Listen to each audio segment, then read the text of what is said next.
영화계 소식과 영화 속 서울의 모습을 만나보는 시간이죠. 무비토크입니다. 네, 오늘도 역시 시내21의 장영엽 기자와 함께합니다. 안녕하세요. 안녕하세요.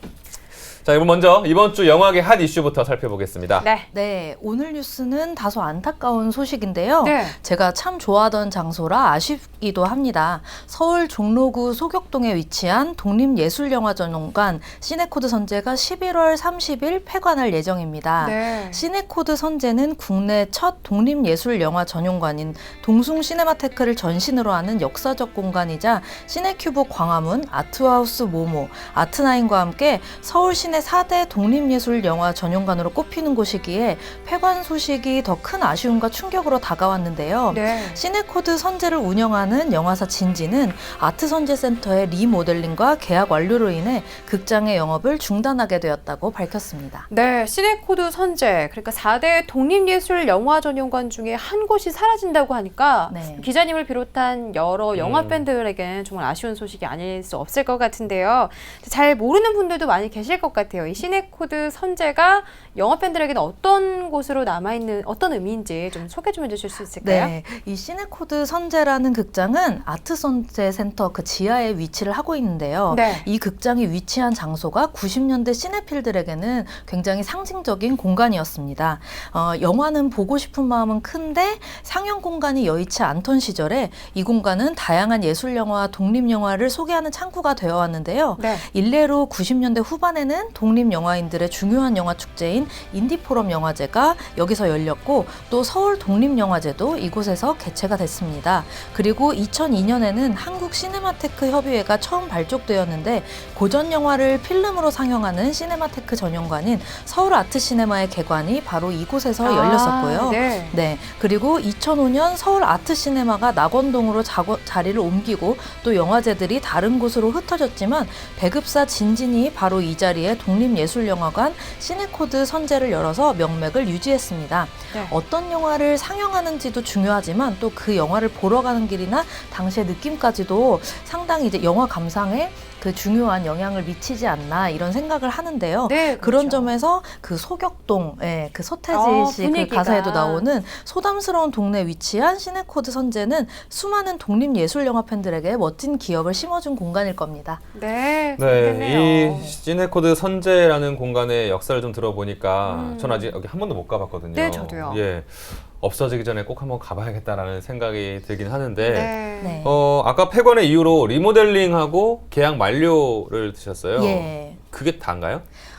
업계 관계자들은 네. 대기업 멀티플렉스 체인들이 예술영화 그 상영 사업에 뛰어들면서 독립예술영화 전용관을 찾는 관객들이 줄었던 게 아닌가 네, 하고 아무래도. 이렇게 전망을 하고 있는데요. 왜냐하면 전용관을 찾는 이유는 멀티플렉스에서 볼 수 없는 작품을 보기 위해서인데 이제는 상영작의 차별화가 되지 않기 때문에 네. 그 제반 시설을 더 잘 갖춘 멀티플렉스와의 경쟁에서 밀릴 수밖에 없다는 겁니다. 이런 상황에서 지난 7월 예술영화 전용관 지원 사업을 폐지하고 예술영화 유통 배급 지원 사업을 진행하기 시작한 영진위의 정책 또한 영화인들의 비판을 받고 있습니다. 극장을 지원하는 것이 아니라 영진위가 정한 작품만 지원하겠다는 것은 도서관을 지원하지 않고 우수도서만 지원해주겠다는 격이라고 관계자들은 말합니다. 네, 또 이런 속사정이 있었군요. 방금 그러네요. 서우 씨가 네. 아쉬워서 저희도 다 못 가봤기 때문에 폐관되기 전에 가봐야겠다라는 말씀을 해주셨는데 네. 11월 30일, 그러니까 네, 11월 30일이니까 한 달 한 정도 달 남았네요. 네, 남은 깜짝 거죠. 놀랐어요. 오늘까지인 줄 알았네요. 네, 저도 깜짝 놀랐는데요. 시네코드 선제, 앞으로 이곳을 찾는 분들이 계시다면 어떤 영화들을 좀 볼 수 있을까요? 네, 시네코드 선제는 현재 폐관을 앞두고 마지막 기획전인 네. 대만의 거장 감독 커우 샤오시엔의 전작전을 11월 12일부터 18일까지 열 예정입니다. 네. 이번 기획전에서는 베니스 영화제에서 그랑프리를 수상한 작품이죠. 20세기의 걸작 영화 비정성시부터 대만 배우 서기의 연기가 인상적이었던 밀레니엄 만보, 그리고 올해 칸 영화제에서 감독상을 수상한 자객 서분남까지 허우 샤오시엔 감독의 작품 19편이 소개될 예정입니다. 네. 특히 이번 부산국제영화제 최고의 화제작이었던 자객 서분남을 서울에서 처음으로 볼 수 있는 기회가 이 전작전이기 때문에 놓치지 않으시면 좋겠습니다. 네. 정말 다양한 영화, 특히 독립 영화를 사랑하셨던 분들은 이 시네코드 선제가 없어진다는 소식에 많이 아쉬우실 것 같아요. 네, 그렇죠. 한 달 정도 남은 것 같거든요. 그 전에 다시 한번 다녀오셔서 꼭 기억에 남는 추억 하나 더 만드시면 좋겠네요. 네, 그리고 아직 국내에서 개봉하지 않은 거장의 신작을 만나볼 수 있다고 합니다. 이 시네코드 선제의 마지막 기획전 꼭 한번 들러보시면 좋은 추억 남기실 수 있을 것 같네요. 네, 자 다음은 신작 영화를 소개해 주시는 시간이죠. 오늘은 어떤 영화인가요? 네, 백투더퓨처 시리즈 그리고 포레스트 검프 등 네. 수많은 히트작들을 만들어낸 미국의 거장 감독이죠. 로버트 저메키스의 신작 하늘을 걷는 남자를 소개해드리려 합니다.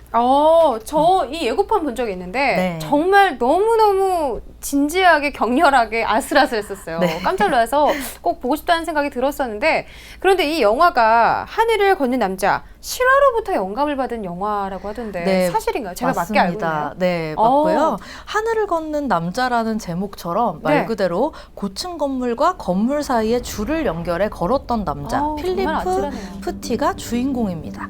그는 실제로 세계에서 유일하게 월드 트레이드 센터의 두 건물 사이를 외줄로 건넌 사람이었는데요. 네. 아마 이 기록은 앞으로도 유일할 것 같은 게 월드 트레이드 센터가 그 왜 9.11 때 네, 무너져 내린 그 센터잖아요. 그렇죠. 그래서 아마 유일한 사람으로 남을 거고요. 필리프 푸티의 삶에 깊은 인상을 받은 로버트 저메키스 감독은 그를 모티브로 한 영화를 만들기로 결심했고 하늘을 걷는 남자는 필리프 푸티가 조력자들을 모으고 계획을 세워 마침내 월드 트레이드 센터를 건너게 되는 그날의 사건을 조명합니다. 네. 그러면 이 영화에서도 월드 트레이드 센터를 걷는 장면이 나오잖아요. 네, 그렇죠. 이거 어떻게 촬영했을지 궁금해요. 궁금해지네요. 네, 저도 정말 매우 한번 이제 촬영 감독을 인터뷰해보고 싶다 이런 네. 생각이 네. 드는 그런 장면이었는데요.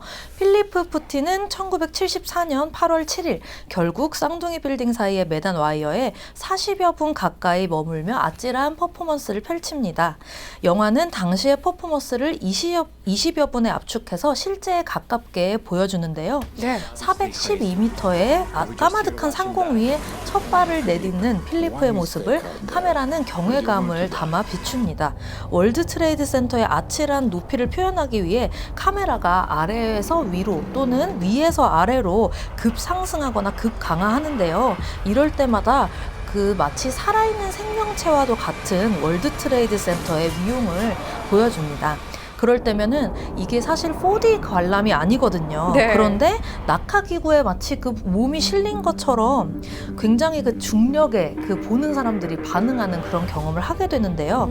단순히 바라만 보고 있는 게 아니라 관객이 직접 혹은 아주 가까이서 필리프 푸티의 묘기를 체험하는 듯한 그런 감흥을 준다는 점에서 하늘을 걷는 남자는 매력적인 작품입니다. 단순히 영화 감상이 아니라 체험하는 느낌마저 든다고 하니까요. 네, 고소공포증 있는 못 분들. 보겠어요. 네, 서원 씨 보고 같은 나오면 분들. 진이 빠지고 손에 땀이 나서 저 이런 영화 못 볼 것 같아요. 네, 서원 씨 같은 예민한 분들 조금 울렁증 좀 주의하셔야겠습니다. 벌써 어지럽네요. 네. 다음에는 어떤 신작 소개해 주실 거죠? 네, 다음 작품 역시 할리우드 영화입니다. 네. 요즘 외화가 좀 많이 개봉하는 것 같네요. 그렇더라고요. 네, 스타일리시한 연출로 유명한 가이 리치 감독의 신작 맨 프롬 엉클입니다. 제가 이 영화 제목을 본 적이 있는데 처음에는 이 제목을 어떻게 읽어야 될지 궁금했었거든요. 맨 네. 프롬 엉클 맞나요? 네, 아마 처음 보시는 분들 그리고 저도 그랬고요. 네. 누구나 이제 이 제목을 무엇이라고 읽어야 될지 고민을 하실 것 같은데요. 사실 맨 프롬 엉클의 엉클은 삼촌이 아니라 아니죠. 네, 세계 스파이 연합본부의 약자입니다. 아, 예, 물론 이런 게 세계 있나요? 스파이 연합본부란 게 있을 리는 없고요. 없죠. 네. 예, 그래서 UNCLE는 이 영화 속 가상의 조직입니다. 아, 그렇군요. 네, 줄거리를 먼저 소개해드리면 냉전 시기 범죄자 출신의 나폴레옹 솔로와 불우한 가정사를 지닌 일리아 쿠리아키는 굴곡진 과거를 딛고 각각 미국과 소련을 대표하는 스파이로 성장합니다. 이 둘이 나치 잔당의 핵무기 개발을 저지하라는 공동의 임무를 받고 세계 스파이 연합본부 안에서 한 팀을 이뤄 활동한다는 내용인데요. 여기에 범죄 조직에 잡혀있는 아버지를 구하기 위해서 동독 출신의 정비사 게비가 팀에 합류합니다. 이들은 나치의 힘을 빌려 막대한 부를 쌓고 핵무기까지 손에 넣으려는 빈치게라 부부를 막고자 이탈리아 로마로 향합니다. 네. 그리고 가만히 보니까 올해 유난히 좀 스파이 영화들이 많았던 것 그랬어요. 같아요. 네, 맞습니다. 예. 네. 네. 스파이 있었죠. 미션 임파서블이 있었죠. 그러네요. 킹스맨이 있었죠. 네. 맞다. 네. 그러면 과연 이 맨 프롬 언클입니다. 원클이요. 네. 안 되겠네요, 영어는. 예, 맨 프롬 원클은 과연 이런 다른 스파이 영화들에 비해서 어떤 매력을 더 갖고 있을까요? 네, 맨 프롬 언클은 1960년대 중반 미국에서 큰 인기를 끌었던 TV 시리즈 맨 프롬 언클을 영화화한 작품입니다. 그렇군요. 네. 네, 그러다 보니 시대 역시 1960년대 냉전 시기를 배경으로 하고 있고요. 이 작품은 시대의 첨단을 담았던 올해의 그 다른 스파이 영화들과 달리 60년대 당시의 정수와 분위기를 재현하고 있다는 점에 주목할 만합니다. 연회장이나 호텔이나 창구, 항구 등 태양은 가득히를 떠올리게 하는 관능적이고 이국적인 분위기의 배경은 물론이고 각종 의상과 소품들이 영화의 고전미를 더하는데요.